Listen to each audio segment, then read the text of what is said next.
we ended up both breaking down, and I told her, I said, you know what, I made a promise to somebody yesterday that this is going to be completely removed out of my life. And the only way that this is going to happen is by me doing something drastic right now. I need to destroy whatever is allowing me to consume this. And I literally stood there in the middle of our hallway at our townhome and ripped a laptop apart with my hands. Welcome to Husband Material. Today, I'm with Frank Rich, the founder of the podcast, The Superhuman Life. He is a coach. He is an expert in rebuilding the lives of men through faith and fitness. Frank, I'm so excited you're here. Let's get into your story. Drew, so honored and just grateful to be here with you today, man. I know we're going to really impact some men's lives out there, and that's my mission in life right now. Yeah, mine too. And I got to do that on your show, and now you get to be on my show. And I can't wait to hear more of your story. Frank, how long have you been free from porn? So it's been just shy of 13 months. My break-free day, the day that I decided to make the decision was Valentine's Day of last year. So, I don't know if that's ironic, a sign, but whatever, because it's a day of love. It's a day that you share with others. If you have someone special in your life, that day is really centered around them. And it was, and I know we'll get into my story, but it was February 14th of last year. So just shy of 13 months at this point. The real defining moment was sitting in my car having a conversation with a great friend, former Marine. You referenced my podcast. He's episode 2. Episode 1 is me. Episode 2 is him sharing his story. This is a strong man, former Marine, fought for our country, gave us freedom. Now he's a yoga instructor, which is crazy because I say strong, but he's that dude. He's like jack shredded, but he's also going to chill with you and meditate. We're sitting in my car after a workout one day, and he starts opening up to me about something he's struggling with. And he gets real with me, and he gets vulnerable. And he's like, Frank, I thought I took care of this, 7 years ago when I was, returned from Afghanistan. He's like, I thought I took back control. He's like, but it's lingering back into my life and I don't know what to do. And at that time, I had been starting to read a little bit and try to figure out, because I identified I had a problem. I thought I had a problem, but I didn't really know what to do about it. But when he said it to me, it's almost like this massive weight lifted off of my shoulders, oh, you can actually talk about this in the other way. So literally, this was February 14th of 2019. We're sitting in my car outside the gym. I can remember it literally like it happened yesterday. And by him sharing with me, I now felt the power that I could share it with somebody too. Because I'd been reading the books. I'd been watching the YouTube videos. I just didn't know what to do. So literally, we sat there and we, two strong men, sat there and cried with each other. And it's like, dude, we got this together. And I made a promise to him that day. And I promised him 2 things. I said, Zach, porn will never make its way into my life again. There will never, under my control, will these eyes ever visually see porn again. But before I do that, I need to go home and I need to tell my girlfriend, Stephanie, we've been living together. She's been dating somebody. She needs to know that the man that she is with, whether or not we're in a good place, she needs to know who I truly am. So this is the 14th. So I got this long drive, about a 45-minute commute back home. Radio's off. I'm in my head. You don't need to do this. I'm not in my head. We know who's in my ear. Just don't worry about it. Just go back to your old things, this and that, I didn't tell her immediately, out of fear, stress, anxiety, whatever those feelings are. So it wasn't until the next day, February 15th, I'm sitting in my office at our old place, which is a 2-story place. My office was upstairs, and I'm sitting there at my desk. I got, my workstation pulled up in front of me, working. got my second computer there. And then hidden in the closet is this laptop. And this laptop served one purpose. Nobody knew the password into it. Most people didn't even, like Stephanie didn't even know that it existed. She lived with me. She didn't even know that I had this. So I made it probably about 9:30 in the morning. It was a Friday, February 15th. I walk over there, open the closet up, pick the laptop up, and walk into the next room where Stephanie is getting ready. And I'm like, hey, I need to tell you something. And she gives me this look like, what are you doing? Like, we're not even at the time, like I said, our relationship is like broken. So we're not even having these like regular type of conversations. She's living her life. I'm living my life. And I just stand there and I just confess it all to her. I tell her, how much I'm doing. I don't think she really understood the severity of it. We ended up both breaking down, and I told her, I said, you know what? I made a promise to somebody yesterday that this is going to be completely removed out of my life. And the only way that this is going to happen is by me doing something drastic right now. I need to destroy whatever is allowing me to consume this. And I literally stood there in the middle of our hallway at our townhome and ripped a laptop apart with my hands. Not an easy feat by any means. Like literally, like I had two pieces of a laptop in my hands. Oh man, I wish I could see a video of that. And she's just standing there like with an open mouth, like I don't even know what I just heard. I don't know what just happened. I don't know who is going on here. So that kind of left what happened between her and I. So I knew at that point I had two more people I needed to talk to. So I walked downstairs, go outside. Luckily it was trash day, Friday trash day. So I'm getting ready to throw the laptop in the garbage so they can take it and just get it out of my life forever. But because I had made a commitment to Zach the day before, he needed to know. He needed to know that I followed through with what I said. Accountability, right? Like you tell somebody you're going to do something, you follow up with them to reassure that you got it done. So that was the first video call that I made. Number two, went to Josh, my friend Josh. Now Josh, this was the first time I actually shared with him that I had this problem. So this video, when it came through, was like a complete surprise. But I unleashed it all. I said, hey man, this is something that has been a part of my life for over 2 decades. It's something that's probably prevented me from achieving many of the things that I thought I was going to do up until this point in my life, et cetera, et cetera, et cetera. In that video, which I have saved on my phone, like I show him literally me throwing it in the garbage and closing it.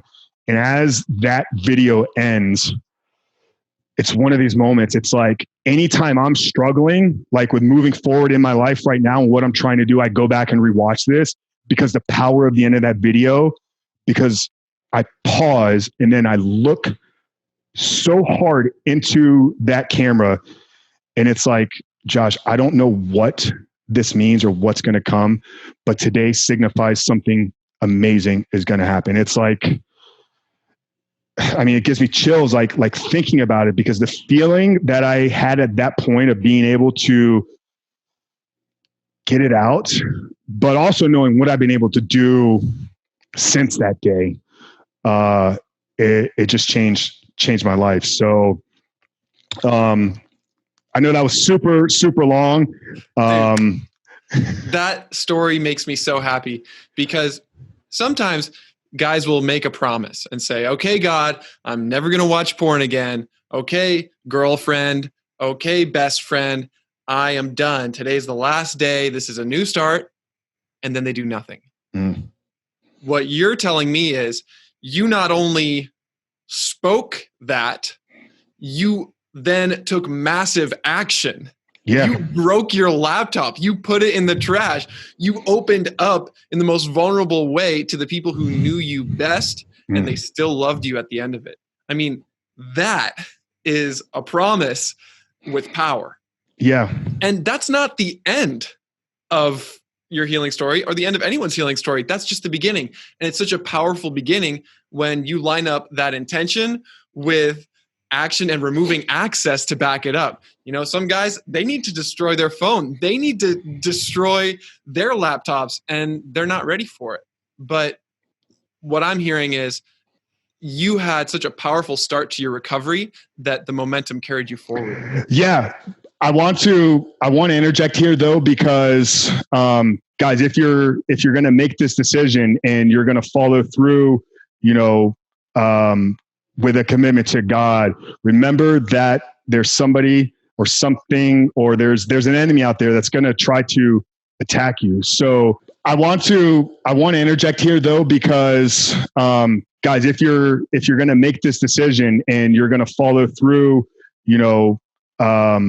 with a commitment to God, remember that there's somebody or something, or there's an enemy out there that's going to try to attack you. So just 2 days later, Sunday morning.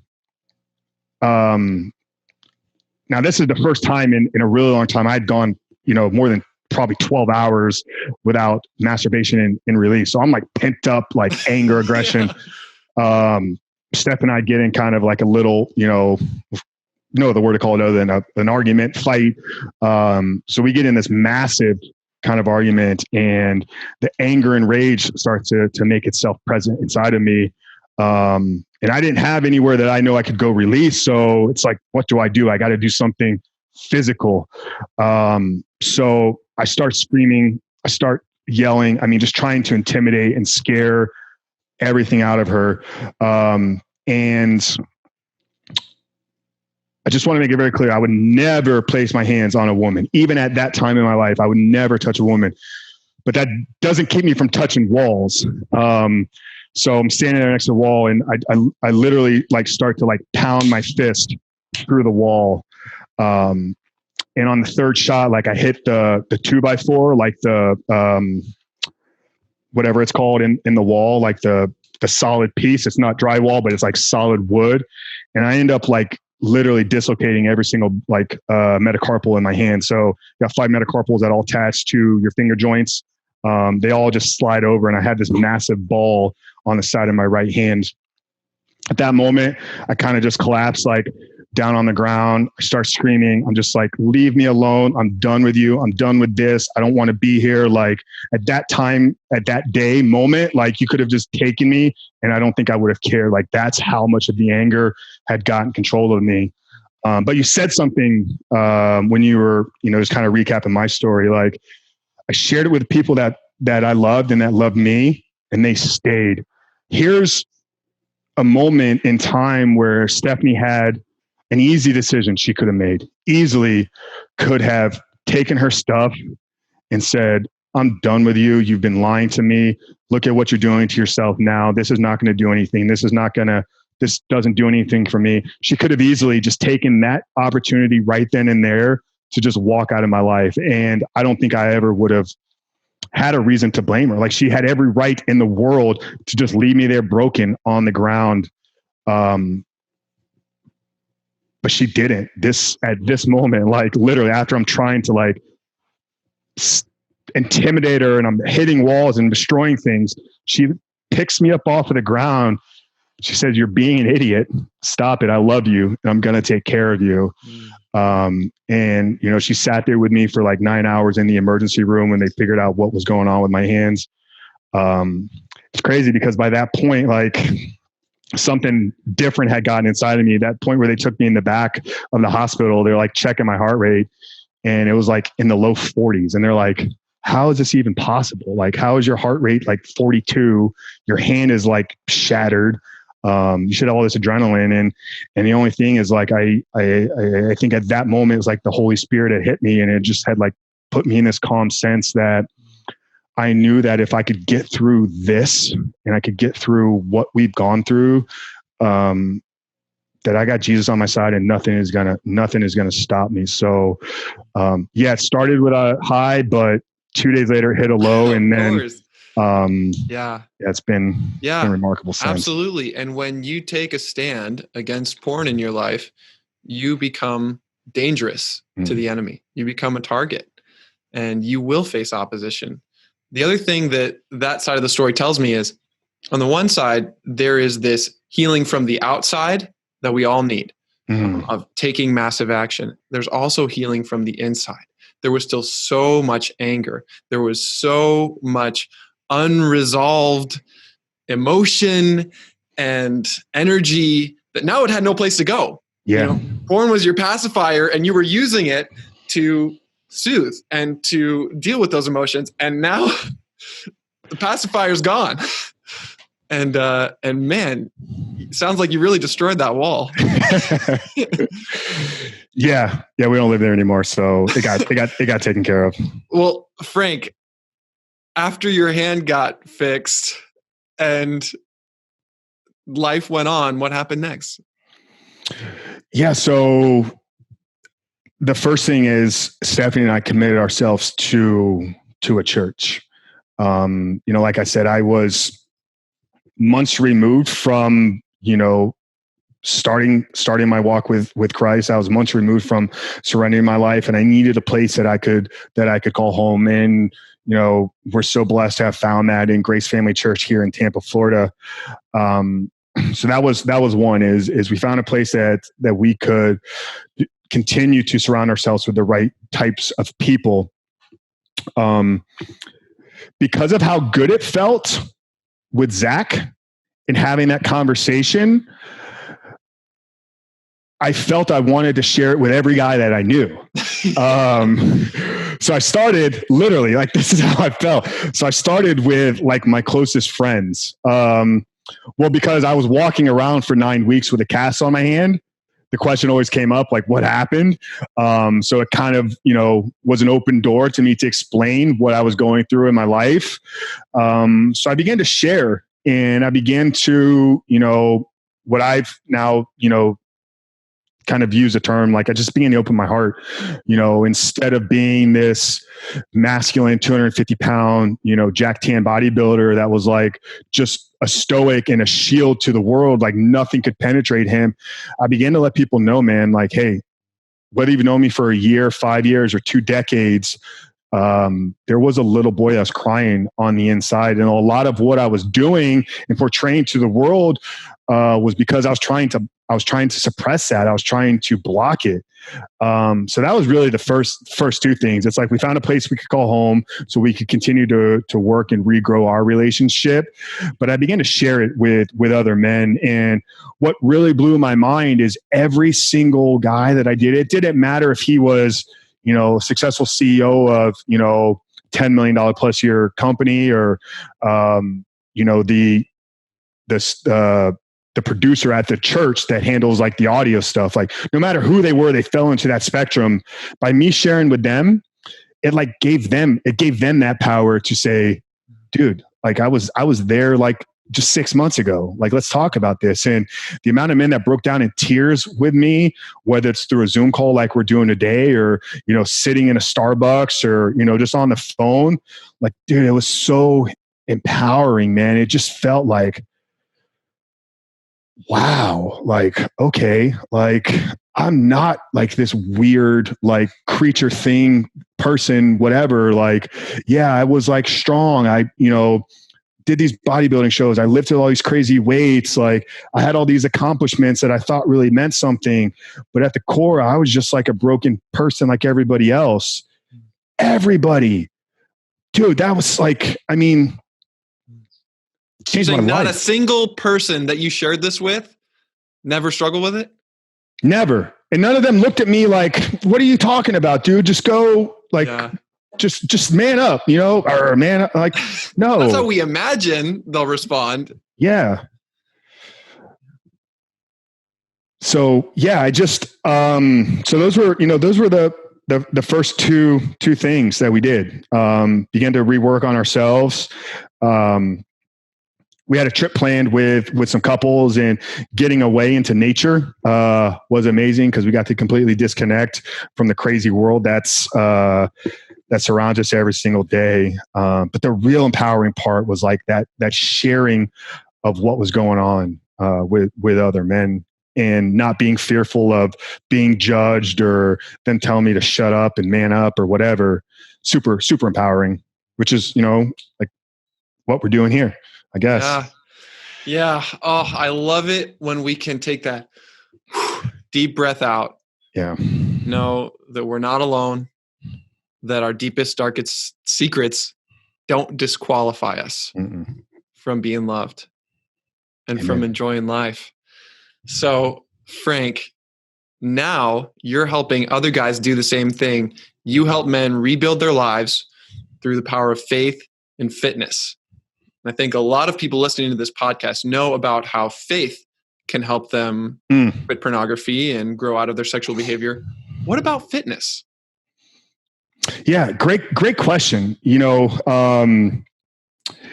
referenced a book when you were on my podcast, and it was Wired for Intimacy, and in there, his name is William Struthers. William Struthers. He's talking about the circuitry in our brain, that the same pathways for food pleasure and porn pleasure, they fire in the same way. So the fitness side of things, like you said, my approach is to help men rebuild and become a new person. I think that's got to start with our body. If there's something that has control over us as individuals, then it's got control over our bodies. So one piece that I use for all of my clients, and was a massive part of me, because in January of last year, I started practicing prolonged fasting, and I implemented the carnivore diet. So that's the first place that I look. It's like, let's look at what you're actually ingesting into your body, and let's get control over that. I think whatever you view on porn, whether it's an addiction or not, I think the biggest addiction that more people struggle with in the world than anything else is food. We all have that kind of like go-to thing. It's like, if we're feeling stressed after work, oh, well, this, cookie, cupcake, whatever is going to make me feel good, or, And that's actually a great point, because unlike sex and sexual desire, the desire for food is absolutely essential for us to feed ourselves. Mm-hmm. So if I don't feed myself sexually for 20 years, I'll be okay. Yeah. Like, my body knows what to do. If I don't feed myself physically, I'm done for. And so I feel like addiction to food, or an unhealthy dependence on food or disordered eating, is a huge part of recovery. And I'm wondering, for guys who are trying to quit pornography and they're also struggling with food, what would you say to them? You got to start with fasting. You have to go. You don't need to do 40 days. You're not Jesus. You don't need to do 10 days. Start with 40 hours, because I think we've all probably at one point in our life gone an entire day without eating. So we know we can do that, but we got to push it past a threshold. And when you kind of study the literature on prolonged fasting, it's right around that day 2, the middle of day 2, when things really start to kick in, like from the inside, you begin to feel incredible. There's a lot that goes on in terms of cell reproduction. You get into ketosis, et cetera, et cetera. So you'll begin to gain more clarity on life and who you are. So I would say, if you want to take this approach, start with a 2-day fast. Start with going 48 hours away from food. Obviously make sure you stay hydrated. If you're looking for supplementation, if you're still training and still working out, make sure you're getting a lot of potassium, magnesium. So, some salt, electrolytes, etc. But start there. Start with just saying, when that temptation for that cookie or that treat, or, that ice cream late at night, or that bag of chips, like when that comes, like if you can't say no to that, how are you ever going to, for an extended period of time, going to be able to say no to something that's so much stronger than food and such a stronger force? So I think you got to start with implementing a 2-day fast. Okay. That is going to be a big step for a lot of guys. Is there like a smaller step, or do they just have to go for it with the 2 days?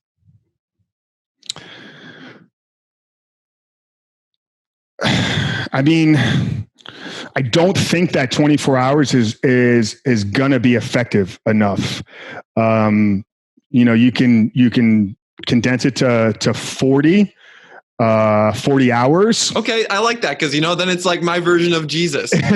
Jesus did 40 days. I can do 40 hours. Yeah. So you can condense it down to 40, but to get the benefits, ketosis and cell reproduction, et cetera, like you need to go beyond the 24 hours. I don't have like well, you can eat this little thing. It's like, no, like you actually have to fast. Yeah. And guys, Frank does this professionally. He is a coach. He is a trainer, and he's done this with tons of guys. And if you want to work with him and for him to help you through this, you can look in the show notes for his contact information. This is very new. And those of you who are interested, go check out these books. Go look up Frank. He is available to answer any questions you have and to work with you on this. Frank, when you're helping guys quit porn, what role does nutrition play in your program? It's big. It's, within week 1, where we're integrating that fast, or implementing the fast. Beyond the 40 days, I then, over the course of whether it's 3 months, 4 months, 6 months, however long they're working with me, I continue to have them fast on a regular basis.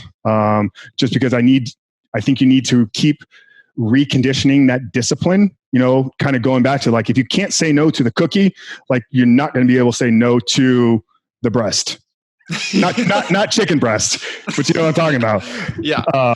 So it's a massive part. And if a guy is not willing to commit to 30 days of carnivore, he's not right for my program. I have a background in nutrition, and I have approach that I use. So if they're not ready and willing to do that, I'm not saying that I don't think that their recovery is not possible, but I'm going to refer them to somebody like yourself that's got a different approach, because this is the method that I'm going, because I think it's got to be something from a holistic approach. It's got to be whole body. It's got to be something where we're looking at all elements of your life and working collectively together to make you a stronger person.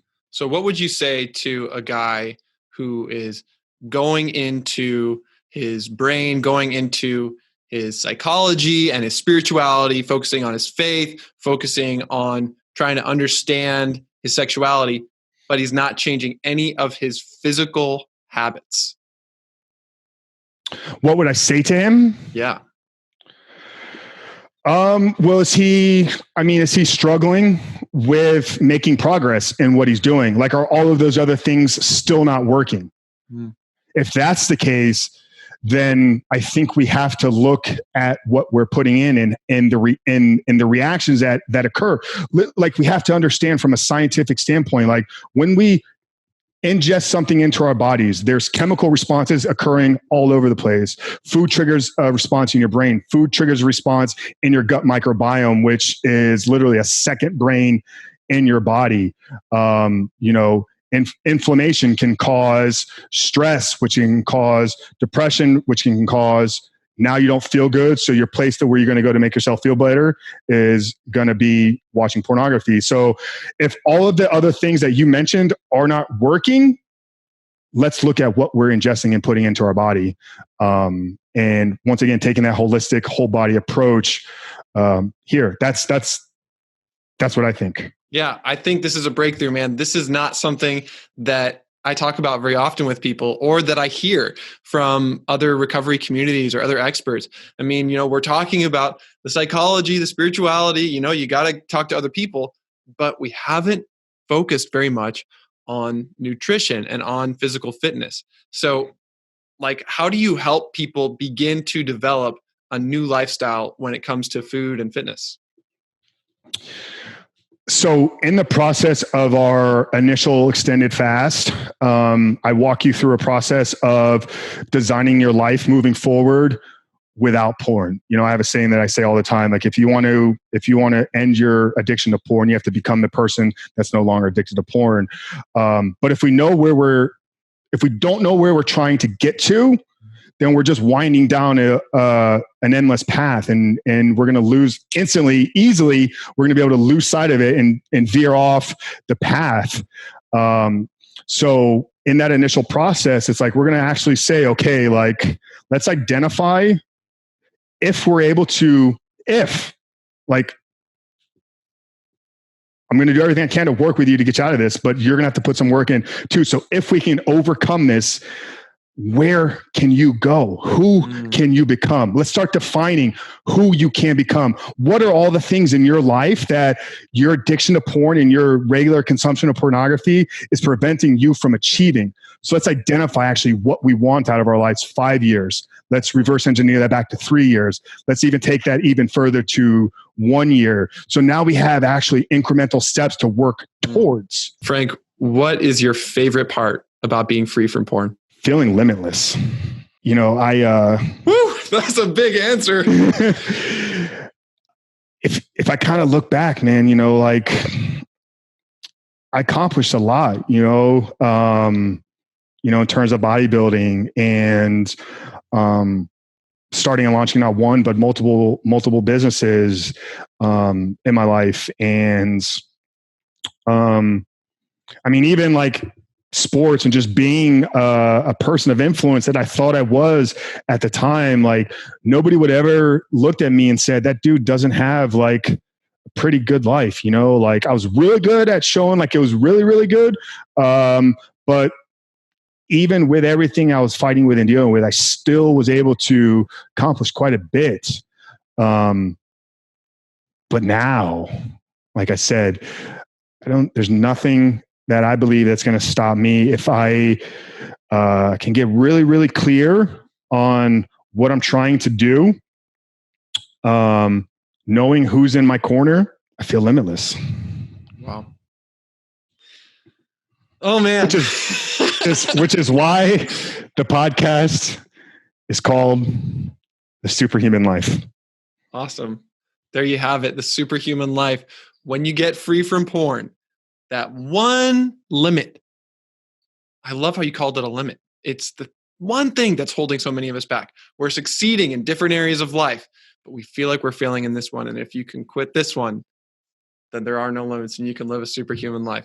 Frank, thank you so much for being on the show. How can people connect with you? Easiest way for stuff related to this is probably on Instagram. It's the Superhuman Frank. I've just transitioned my YouTube from a more fitness muscle related channel to now sharing more content of this nature. So if this is what you want to hear and this is really where you want to connect with me, is what we discussed here today, Instagram or YouTube. If you want to hear more about the fitness muscle building side of things, frankrichfitness.com is the best place to find out about that. I got free workouts, different programs. Best place is just hit me up on Instagram and start a conversation. Say, what's up, Frank? I heard you on Drew's podcast, like what you're doing. How do I grow an awesome beard like you or whatever? Like, I'm here. That's what I'm going to ask you on Instagram. Okay. For everybody watching and listening, always remember, you are God's beloved son, and in you, he is well pleased.